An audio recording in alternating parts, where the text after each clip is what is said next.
Las líneas equipotenciales son aquellas que unen puntos donde el potencial eléctrico es el mismo. Esto significa que una carga que se mueve a lo largo de estas líneas no realiza trabajo. El estudio de estas líneas permite comprender mejor el comportamiento del campo eléctrico, ya que estas están directamente relacionadas. Y hay que recordar que también el campo eléctrico siempre va a ser perpendicular a dichas líneas. En este experimento se construyeron y analizaron líneas equipotenciales sobre una superficie conductora con el fin de visualizar cómo se distribuye el potencial eléctrico en diferentes configuraciones. Ya para empezar con el análisis de este experimento se tienen que tener en cuenta unos conceptos claves. El primero de ellos es el potencial eléctrico que genera las líneas equipotenciales. El segundo, que son las líneas equipotenciales, que se les hablará más detalladamente después. También está el trabajo eléctrico y qué son los campos eléctricos y cómo se distribuyen. Bueno, hablando del montaje experimental, primero necesitamos una fuente de voltaje, que es la que suministra la diferencia de potencial al sistema. Necesitamos una placa conductora, que es la superficie en donde se distribuye todo el potencial eléctrico. Tenemos los electrodos o fibras conductoras, que serían las piezas metálicas con diferentes formas, como las líneas, los círculos o los triángulos, que en este caso son las líneas que podemos observar, que van conectadas a la fuente. Y por último necesitamos un multímetro, que es el que permite medir el potencial en los distintos puntos. Para llevar a cabo este experimento, seguimos una serie de pasos organizados que nos permitieron medir y representar las líneas equipotenciales en una superficie conductora. 1. Se conectó la fuente de voltaje a los electrodos ubicados sobre la placa conductora. 2. Se encendió el sistema para establecer una diferencia de potencia. 3. Con el multímetro se midió el potencial en distintos puntos de la superficie. 4. Se identificaron puntos con el mismo valor de voltaje. 5. Se marcaron estos puntos sobre la hoja. 6. Se repitió el proceso para diferentes valores de voltaje. Y 7. Finalmente se unieron los puntos obtenidos para formar las líneas equipotenciales. Para los resultados, se realizaron mediciones de potencial en distintos puntos de la superficie, con distintos valores de voltaje, 12 y 15 voltios. Para cada configuración se registraron los valores del potencial en una tabla, y a partir de estos datos se identificaron puntos con el mismo voltaje y se trazaron las líneas equipotenciales. Se observó que las líneas equipotenciales mantienen una forma similar al cambiar el voltaje de la fuente. Los valores de potencial cambian, pero su distribución espacial no. Y también que en algunas regiones las líneas están más cercas entre sí. En la parte de la discusión vamos a hablar un poco de lo que fuimos viendo en el transcurso del experimento. Por ejemplo, nos dimos cuenta que las líneas equipotenciales obtenidas presentaban una forma curvada que dependía directamente de la geometría de los electrodos utilizados. Vemos que las regiones donde la línea está más cercana, el campo es mayor, mientras que donde están más separadas, el campo es menor. Podemos darnos cuenta que las líneas equipotenciales son perpendiculares al campo eléctrico.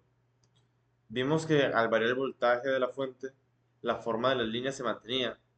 Esto indicaba que la distribución del potencial depende de la configuración del sistema y no de la magnitud del voltaje. Y al final, y con todo esto, vimos que el componente teórico coincide. Ahora veamos los errores y las limitaciones. En este laboratorio se pudieron haber tenido algunos errores y limitaciones. Por ejemplo, ha habido algún error con la precisión en la medición, ya que a veces es difícil medir exactamente los puntos donde el voltaje era el mismo. Entonces el valor pudo haber variado en algunos decimales. Y otro error que también se pudo haber cometido tiene que ver con con los factores externos. Por ejemplo, pudo haber habido pequeños movimientos que afectaban el resultado de la medición, o también pudo haber un ruido eléctrico que interfería con la medición.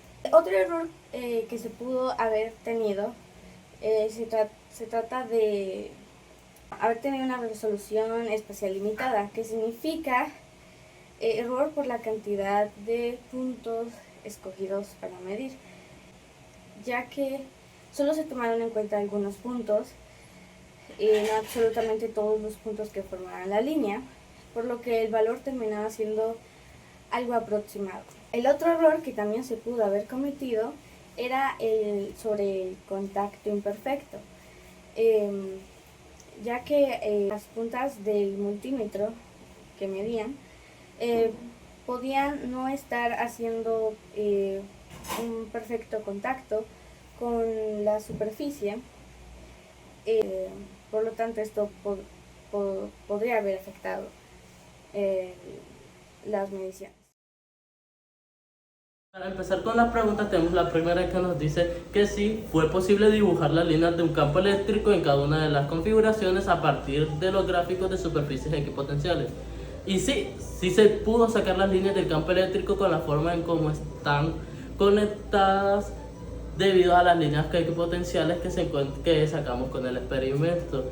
Estas nos permiten tanto mostrar una forma un poco menos detallada de lo que es un campo eléctrico, y ya con estas también podemos hallar ya sean diferentes variaciones, como poder ver cuando se chocan dos campos eléctricos o cuando uno está atrayendo al otro, etc. Pero ya esto depende más que todo de las configuraciones que tenga el experimento. Siguiendo con mi pregunta, la pregunta número 2. ¿Qué sucederá si se repite la experiencia con un voltaje de 12 voltios y se trazan las líneas equipotenciales para los mismos voltajes? Bueno, primero que todo, al repetir la experiencia con 12 voltios en lugar de 15 y trazar las líneas equipotenciales para los mismos voltajes medidos originalmente, las líneas equipotenciales ya no van a coincidir con las mismas posiciones espaciales anteriores. Como el voltaje de la alimentación va a ser menor, los mismos valores de potencial se van a encontrar en puntos más cercanos a los electrodos, ya que la distribución del potencial en sí en el espacio se comprime hacia las fuentes. Y es que esto se confirmó experimentalmente, porque los valores medidos en las mismas posiciones del papel conductor resultaban ser menores a 12 voltios que a 15 voltios, en una proporción cercana a 12 entre 15, o lo que podríamos decir el 0,8, lo que indica una reducción aproximadamente proporcional del potencial en cada punto. Además, dado que el campo eléctrico es el negativo del gradiente del potencial, si disminuimos el voltaje aplicado, el campo eléctrico también será menos intenso. Aunque su dirección y su forma general de las líneas equipotenciales se conserven, pues estas dependen únicamente de la geometría de los electrodos. Respondiendo a la pregunta número 3, la cual dice: ¿por qué las líneas del campo eléctrico son perpendiculares a las líneas equipotenciales? Se debe a porque el campo eléctrico se define como el negativo del gradiente del potencial. ¿Cómo lo dice esa fórmula? Lo que implica que la dirección es en la que el potencial disminuye más rápido. Como el gradiente de una función siempre es perpendicular a su superficie, en este caso las equipotenciales, el campo eléctrico necesariamente hace un ángulo de 90 grados con ellas. Lo que implica que si tuviera una componente tangencial, producirá trabajo al mover una carga sobre la superficie, lo cual contradice que el potencial sea una constante en la equipotencial.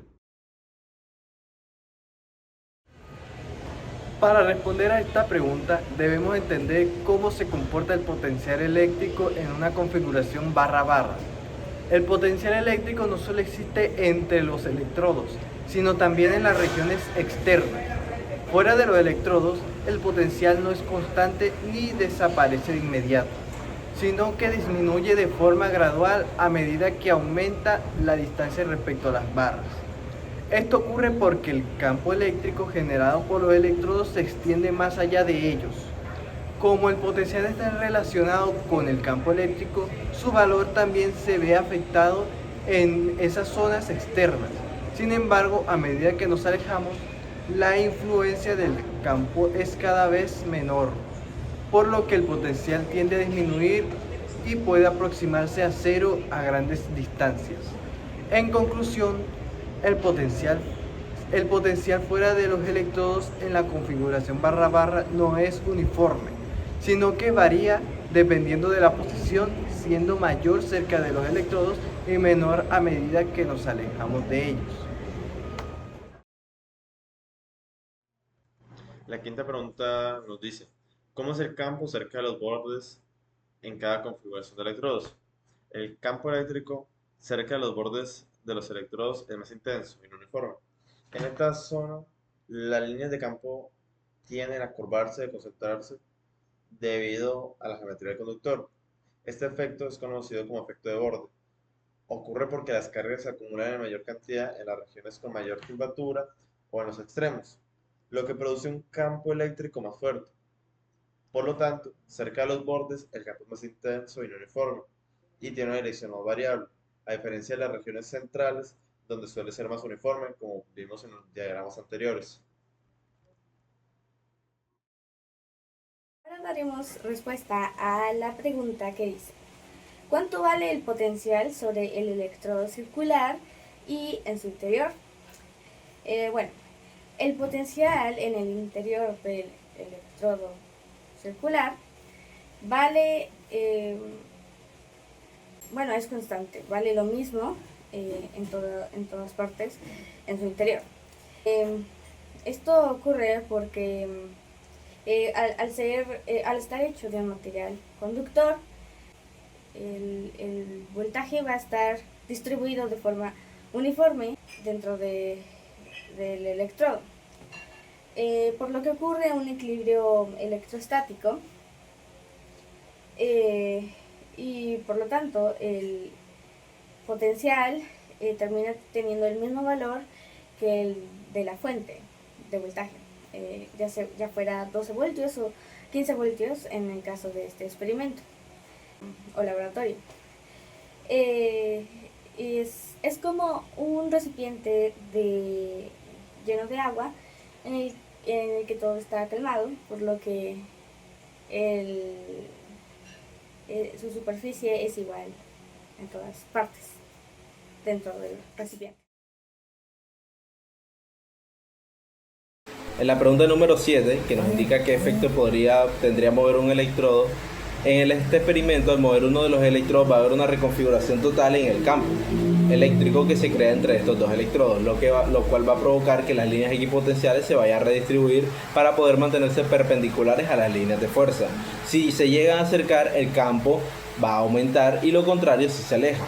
Cualquiera de estos dos casos crearía un cambio en las líneas equipotenciales moviéndose de posición.